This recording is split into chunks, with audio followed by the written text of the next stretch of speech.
वहीं एक गांव में 50 साल का रहीम नाम का एक लकड़हारा रहता था। वह बहुत मेहनती और ईमानदार था।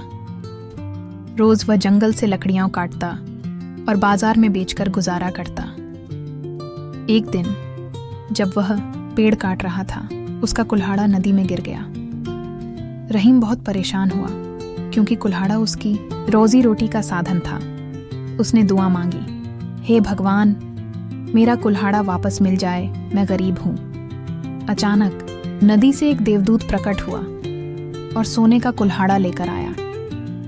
रहीम ने कहा, यह मेरा नहीं है। देवदूत ने चांदी का कुल्हाड़ा दिखाया, पर रहीम ने फिर इनकार कर दिया।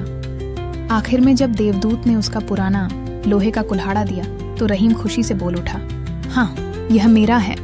देवदूत ने उसकी ईमानदारी से खुश होकर तीनों कुल्हाड़े उसे दे दिए।